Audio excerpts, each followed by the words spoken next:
Welcome back to Old Coin Adventures. There's a reason some 1964 Jefferson nickels get a second look. And if you have one, you may want to take a closer look before you put it away. At first, there may be nothing that makes it stand out. No dramatic damage. No unusual shape. Just a Jefferson nickel from 1964? But the details can tell a very different story. Look closely at the reverse. Monticello, the steps, the strike, and the condition of the surfaces. These are the areas that can separate an ordinary nickel from an example that serious collectors actually want. And here's where it gets interesting. Some exceptional 1964 Jefferson nickels have sold for prices that are hard to imagine when you first see the 5-cent denomination. So the real question is not, is a 1964 nickel old? The real question is, what does your 1964 nickel have that another one doesn't? That's exactly what we're going to find out. We'll examine the features that matter, reveal what makes the valuable examples different, and uncover the prices these coins have actually reached at auction. And before this video ends, you'll also know where a valuable 1964 Jefferson nickel can be sold safely, and how to avoid buyers who may try to take advantage of you. So take another look at your 1964 Jefferson nickel, because 5 cents may be printed on the coin, but that doesn't necessarily tell you what it's worth. Now let's take a closer look at the 1964 Jefferson nickel. To understand why collectors pay special attention to certain examples, we first need to understand what makes this particular year so interesting. The 1964 Jefferson nickel came from an unusual period in American coinage. The United States was dealing with a serious shortage of coins, and the mint produced enormous quantities of nickels to keep them moving through everyday commerce. That means simply finding a 1964 Jefferson nickel does not make it rare. But here's where things become interesting. When millions of coins are produced, finding an exceptional example becomes a completely different challenge. Collectors don't just look at the date. They examine the strike, the surfaces, the details, and especially the condition of the coin. So let's start with the obverse.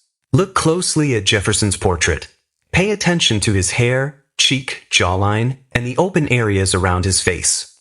A circulated nickel will normally show contact marks, scratches, and wear. That's completely normal. But when you find an example with sharp details, clean surfaces, and very little evidence of circulation, it immediately deserves a closer look. Now move your attention to the reverse. This is where things can get especially interesting. Look at Monticello. And more importantly, look at the steps underneath the building. Collectors often refer to exceptionally complete and clearly defined steps as full steps. This detail can be extremely important when evaluating a high-grade Jefferson nickel, because the steps can reveal how strongly the coin was originally struck, while also showing whether the surfaces have remained well preserved. On many circulated coins, the steps become worn and disappear. Even some uncirculated coins may not have strong enough detail to qualify for full steps. That's why you shouldn't simply look at the coin and decide that it is uncirculated. You need to examine the actual details. Take a good light. Tilt the nickel slowly. Look across the steps one section at a time. Are they sharp? Are the lines clearly separated? Are there contact marks crossing the steps? Or do they remain unusually complete? These small details can make a major difference when collectors compare high-grade Jefferson nickels. Now let's get to the part you've been waiting for. What could a 1964 Jefferson nickel actually be worth? The first thing you need to understand is that most 1964 Jefferson nickels are not rare. A normal circulated example can still be worth only around its face value. But when you move into exceptional condition, full steps, or the extremely rare special mint set variety, the numbers can change dramatically. Let's start with a high-grade regular example. A 1964 Jefferson nickel-graded MS-67 full steps has reached $14,100 at auction. That's an incredible result for a 5-cent coin. But there's an even more surprising record. A rare 1964 SMS Jefferson nickel-graded SP68 full steps by PCGS sold for $32,900 at Heritage Auctions in January 2016. And another SP68 full steps example sold for $31,200 through Stacksbowers in August 2021. These are not ordinary 1964 nickels. They are exceptionally rare specimens, and that's exactly why you should never look at these numbers and assume that every 1964 Jefferson nickel is worth thousands of dollars. The exact type of coin matters. The grade matters. The full steps designation matters. And with the SMS coins, authentication is especially important. So if your nickel is simply circulated, don't expect a four-figure price. But if you have an exceptionally sharp coin with strong full steps, clean surfaces, and unusual characteristics, that's when you should slow down and investigate. Now let's say you found a coin that looks promising. Where can you sell it? For an ordinary circulated 1964 Jefferson nickel, a local coin dealer is usually the simplest option.